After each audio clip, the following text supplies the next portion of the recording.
All right, so in this video, I'm going to be showing you how to create a studio scene, how to set up a studio scene HDRI and, test render your models basically. So let's get to it. So as you know, I'm working in centimeters. So display is going to be centimeters and system is going to be centimeters. For now, the Corona rendering settings are kind of by default, 16 to 2 here. And for the noise threshold, let's just use 2% for now. And literally everything is kind of default. I'm using the resolution, which is not really, it doesn't really matter because I'm going to be using interactive rendering. So for now, what we're going to be doing is we're going to be creating, let's just say, a teapot, and it's going to be, I don't know, a radius of, let's just say 20 centimeters. So it's going to be like 40 centimeters in diameter. So it doesn't really matter. I'm just going to put 20 segments for now. So something like that. And I'm going to put this to 0, 0 here. All right. So it's going to be in the center.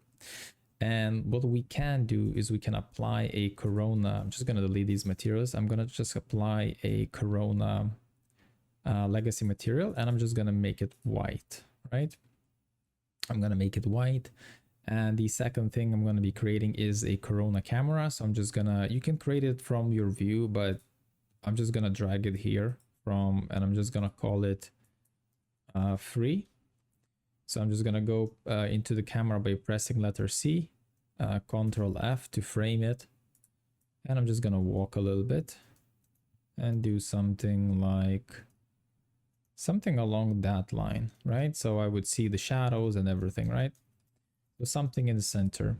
So the next thing, my recommendation would be, and it's very fast to do, you just go to HDRI Haven. That is the website. You go to browse HDRIs, you go to indoor, and you go, I don't know. And for example, this one works quite well. Obviously that one, would work really well as well, but let's just try to download this one. And 4K for studio rendering is more than enough. I'm just going to press download. So that is going to be our HDRI. So I'm just going to copy this to my desktop textures, and let's just put this HDRI, right? I'm going to paste it here. I'm going to close these windows. And by the way, you don't need to register on that website. You can just literally straight download it, right? So the next thing we're going to do is we're going to be importing a Corona bitmap. We're going to go desktop, textures, HDRI, and just double click it, right? So we only need the OpenEXR file. There we go. Sorry, not that one, this one. And the next thing we want to do is make sure that the environment mapping mode is set to spherical, not screen. All right. So, and the next thing we want to do is very, very simple. We can just go here and go to the scene, single map, which is that one, and we're just gonna plug it here. But before doing that, very, very important, don't forget to plug this to run this through color correction. So we're gonna, basically what we're doing is we're gonna disable all the color bleed, right? So because you can see that we have some we have some wood color, some warmish lighting here, etc. So we want to kind of just make this lighting as neutral as possible, right? So we would replicate real colors on our object, so to say. So obviously, anytime you will want, you can bring back the saturation, but for now let's just keep it desaturated completely. And we're just gonna check it into the single map instance. There we go. So, and let's just hit interactive rendering, but before that, please disable fast preview denoise during render. So I don't really want to denoise it while I'm rendering my interactive rendering. There we go. So, and I'm going to disable ACS output off. All right. So we will balance the lighting ourselves, right? So let me just also maybe adjust the resolution a little bit. So I think that's going to be fine. And I'm just going to make it smaller a little bit. And we're going to enable bloom and glare a little bit. I'm going to put 2 and 2 there. That's perfectly fine. And And yeah, so the next thing we want to do is to go to single map and direct visibility override. I just want to make it black, so I don't really want to see what's going on around for now. If you will want to see that, obviously just disable this, but I just want to see how the object looks and how it reacts to the lighting. Now if you're rotating the bitmap, for example, so look what's going to happen if I'm going to introduce the color, right? So I'm going to put this, you can see that it's starting to get this color bleed from the environment. So it's warmer here, warmer there. So just to keep that in mind, desaturate all the time and you will get, a more neutral lighting, so to say. You'll not get any, if your HDRI map is going to have some bleeding, red color there, maybe a purple color there, that color, those colors are going to be bleeding onto your object, and you don't really want to have that, so to say. So let's just create a plane. So I'm just going to create a white simple plane, keyboard entry. So I'm going to do, I don't know, 100 and 100 create. Maybe let's try to make it bigger. So let's just say 500, 500, and I'm going to do a segments of 1 and 1. And I'm going to apply the same white color onto my plane as well. There we go. But you don't really need to render the plane. You just want to render the object because you already are getting, the environment lighting, so to say. So this is roughly how you create, well, not roughly, this is how you could, create a studio lighting. Now, back in the days, a long time ago, so to say, not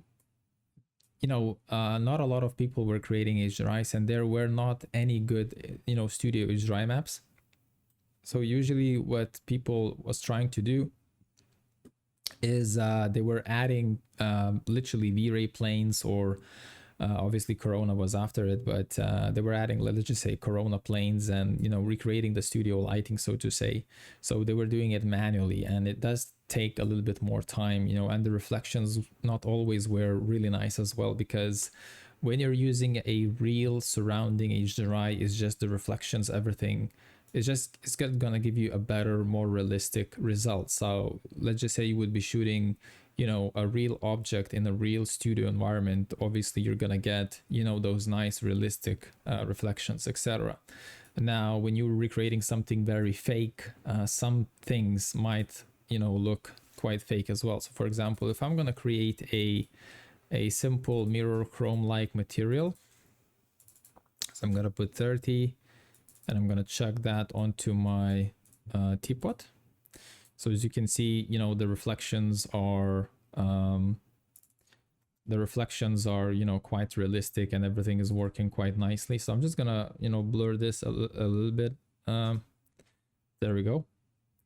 So something like that. I'm just gonna put this camera, the focal length to, let's just say, 70. There we go. And this is what we are roughly getting right now. Now the ACS output is basically just, is gonna try to balance your highlights and your darks, so to say. So it's a good idea to use it when you already created your lighting. So your lighting is already finished. I will be talking about this a little bit later on, when I'm going to be creating some interiors or exteriors. But for now, keep that off. Is just whenever you are happy with your lighting and the lighting is completely set up, I would recommend you to maybe play around with this a little bit, but I wouldn't go too crazy with it, because you might need to readjust your lighting, so to say, and not only lighting but the textures as well, because some textures might become more darker, etc. And by the way, if you're going to be working with this one, your linear workflow is not going to work anymore, so just keep that in mind.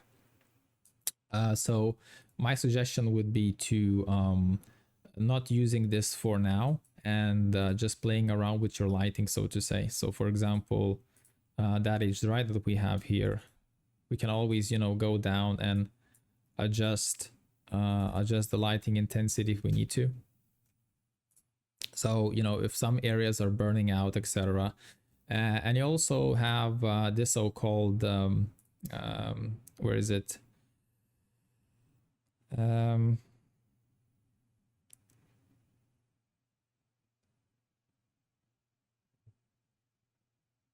highlight compression, there we go. So we can always use this guy just to compress the highlights a little bit more, so to say, if we need to. Now obviously this teapot is facing the window here or something, and it's very, very blowing out. But the thing is, if it's showing up on a chrome material and it's not causing any artifacts, or not causing any long rendering times, this is perfectly fine. But you can crank up and remove a little bit of that highlight compression, so to say. Now I wouldn't leave something like this. I would definitely adjust the lighting or the material itself. But in my recommendation would be to use highlight compression, or if you want to use ACS, please be my guest. But the thing is, keep in mind that your darker areas are going to be affected as well as the brighter areas as well. So be very careful when you're using ACS. And that is why I don't recommend this to my students to use ACS output in the beginning, because it can cause a lot of issues to your workflow in general, and you're gonna twist your workflow in a way that it's just going to be harder to work with, so to say.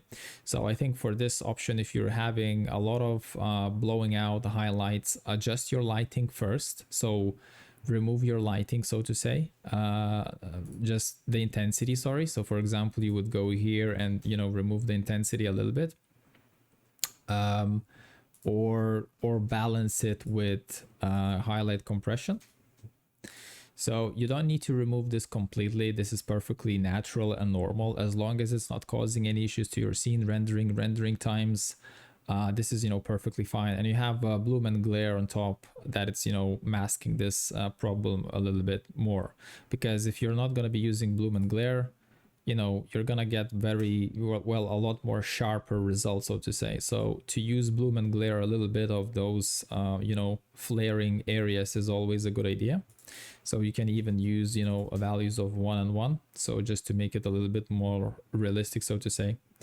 So I think that is pretty much it for a studio lighting. It's a very easy approach. You just apply an HDRI, and just keep that in mind that you can test out a lot of different HDRIs. So for example, you can go here, you can change the HDRI when you download it, etc. Or you can even use multiple HDRIs, but I'm not going to show you that how to do that. But you can add even multiple maps here, but it doesn't really matter too much with the light mix. You can play around with the light mix, but usually you just have to set it up, etc.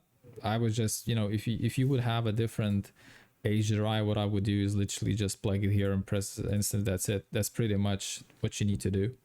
And usually when I have a couple HDRIs testing out, let's just say I have an HDRI tab, and I usually have maybe 3 or 4 laying around bitmaps, so I can just easily go here and plug it and see how it works. So for example, if I want to correct the rotation a little bit, you can do things like this. If I want to create a different rotation here, 150 for example, I can check it there, or I can play around with the same map, so to say.